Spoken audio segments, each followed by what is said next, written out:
Sometimes I feel worse, sometimes I feel better.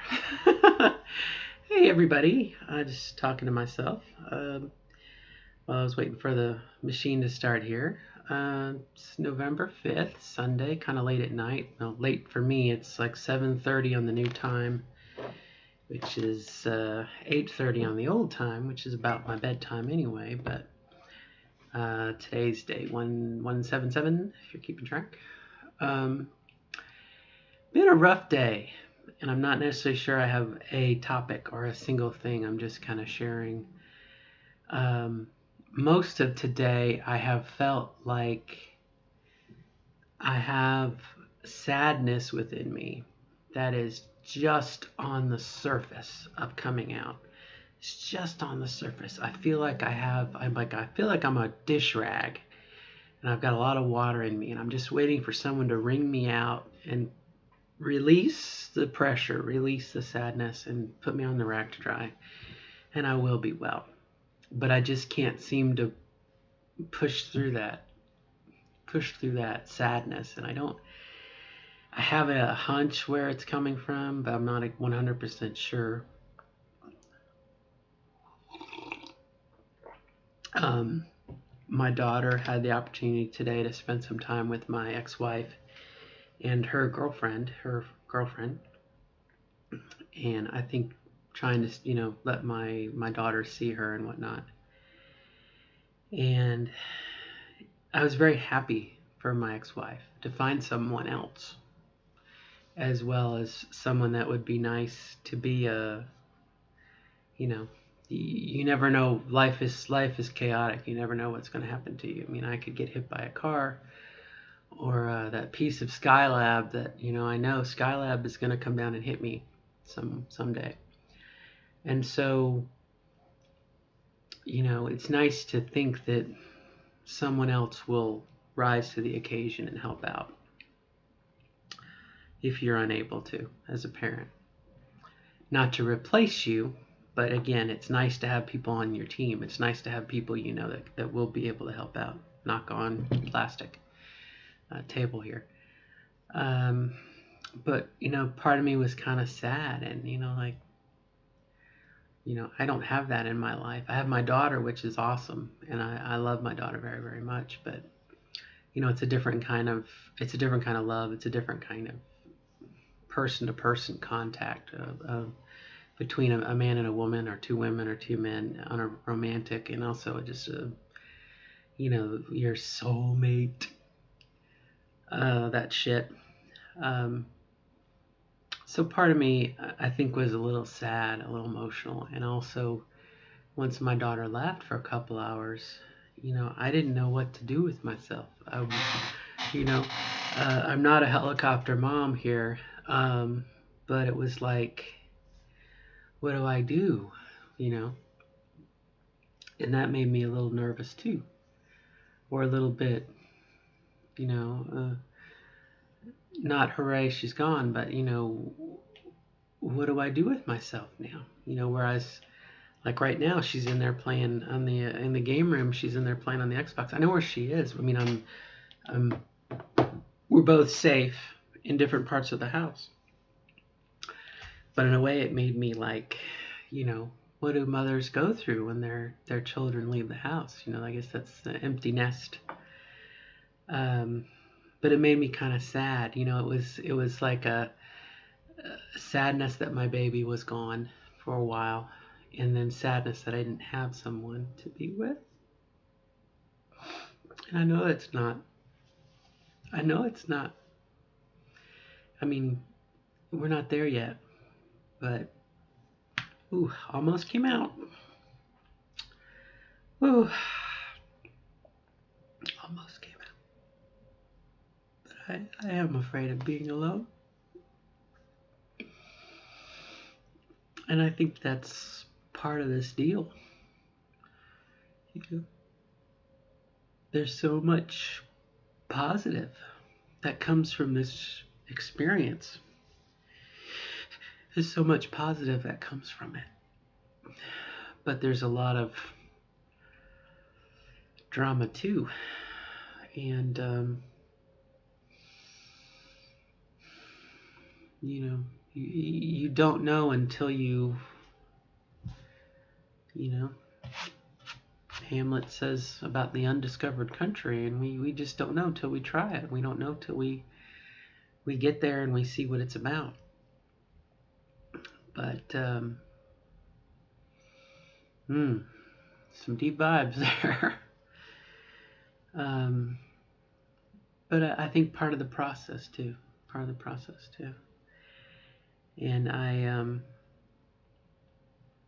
reached out. I was a couple of months ago had mentioned I was interested in playing D&D, and there's a Louisville group that meets up every so often. They try and get a new game started, and it looks like there might be a new game, so I might be playing in a new D&D game.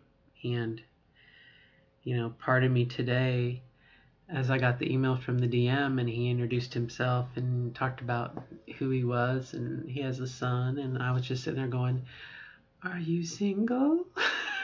Are you available? Would you like me? Am I your girl?" In spite of all this other chaos that goes on emotionally, again, I was kind of sitting there going, he'll get to meet me in 3 weeks, and what is he like, and is he single, and what if he's you meet someone who have similar interests, you're good friends, and what if it goes on from there, and then it opens up another bit of possibility and worry somewhat, does he care that I'm trans, and I haven't had surgery yet, and how is he gonna, I haven't even met the guy, and here I am talking about dating him, and is it craziness? Ooh, I don't know.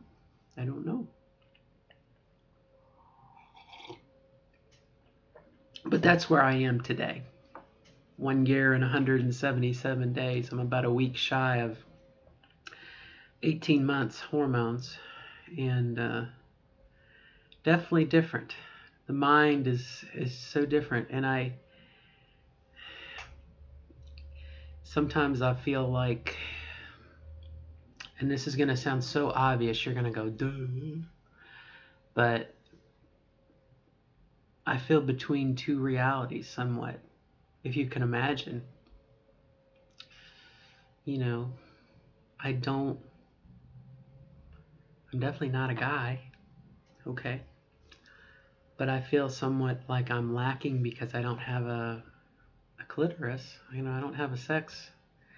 I don't quite feel like I'm a girl yet. I mean, even though I feel feminine, okay, and please, I have a long way to go. We're not done yet. I won't do my normal grow girls joke, but I realize that I'm not done cooking yet. I mean, we still have lots of things for growth here, but I feel like I still have a long way to go, and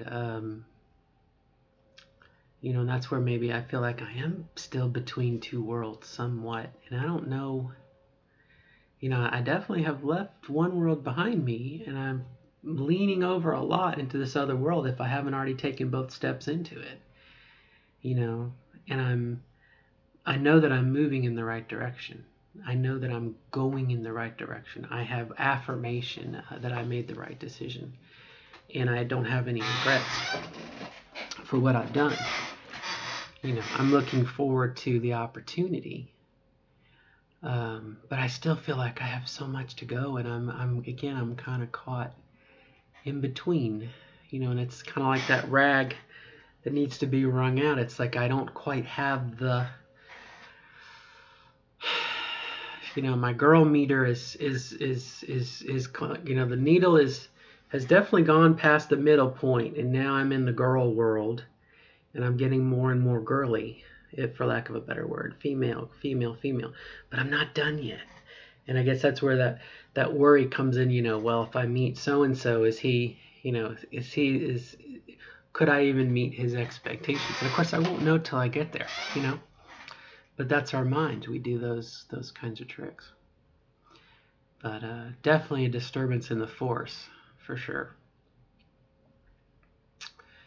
And like I said, it's where I'm at.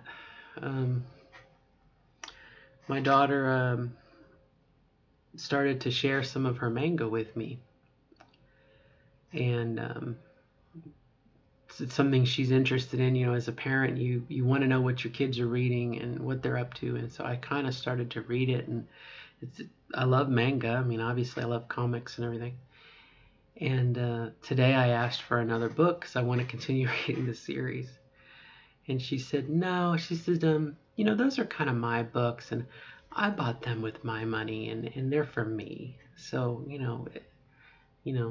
I really don't want to lend them to you. And I was just like, I felt like a little kid. I'm like, well, if you're not going to let me play with your toys, you're not going to play with my toys. Luckily the adult prevailed, and I was like, thank you for letting me know. Thank you for sharing with me. But then inside I was like, it just makes me want to cry again, type thing. So anyway, I'm out of books to read, so I went down to the basement and I wanted to share a book. It's from Dark Sun. It's just a Dungeons and Dragons book, but in the Dark Sun world. The Outcast, Simon Hawke, from 1993. And I actually found this book when I was transitioning in the 90s. And it's really kind of neat because the main character here, his name is Sorik. I'm going to remember. It's been a good 10 years since I've read this. But he has multiple personalities in him. But he's not schizophrenic. It's just part of his, he's mutant on this planet. And some of his personalities are women, and some of them are men. I mean, some of them are female, some of them are male. And it's it's a good story, and it was one of those things that really opened my mind a little bit to, having an external male body, but on the inside, a female, mixed in with your other emotions and trying to figure out what you want to do. I thought that was really kind of cool. It was also around that time that I started reading all of the Wizard of Oz books, the Oz books, Frank L. Baum. And I read several of them in the series until I got to Ozma of Oz. And the character in the book, his name is Patch, and he's a little boy. And it turns out at the end of the book that the Wicked Witch of the West, she was looking for, or I'm trying to remember, my memory's a little fuzzy. This goes way, way back. She wanted to hide. She was afraid that Ozma, which was a girl, would ruin her rule. And so as a baby, she turned the little girl into a little boy. And so it turns out that Princess Ozma is actually Patch, the boy. So for the whole book, you're following Patch through his adventures. And then in like the last chapter, they pull a Deus Machina type shit that, it's like, oh, well, I've hidden the princess in plain sight. It's really Patch, and with her spells, she turns Patch into Ozma. And of course, Ozma is this beautiful princess. And the whole, like in a chapter, you have the Scarecrow, a little different cast of characters, but the Scarecrow is like, well, I've always liked girls better anyway. And so then Ozma was the princess. And again, it was like a big to me because, it's like, okay, God, here's another. Here's another thing I've gotten into and fell in love with. And then now I hate it because I can't be like Ozma. There's no witch that's going to magically turn me into a girl. I had to do it. Not very well, I might add, but I'm trying. I'm doing my best. Long way to go. Long way to go. Now I'm getting sad again. Tell you what. Makes me just want to like get a hammer and hit my finger, and then I'll cry, and then I'll have a reason to cry.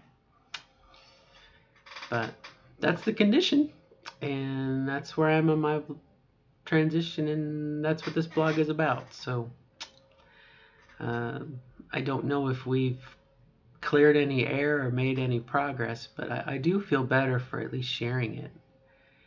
You know, if I kept it inside, you don't know what's going to happen. You know, I used to think, and I read a video not that long ago about testosterone, you get angry. With estrogen, you withdraw, and like, you know, with the testosterone, it was, I'm so angry. But with the estrogen, it's like, well, I don't know why I'm so upset, but I'm just so upset, and maybe I can figure out what it is, but it does make me just want to cry, and maybe if I have the opportunity, I'll do that. And that's where we're at here, friends. So I hope all is good with you, and hang in there, and we will. Story ain't over yet. So, all right. Good luck, everybody. Bye-bye.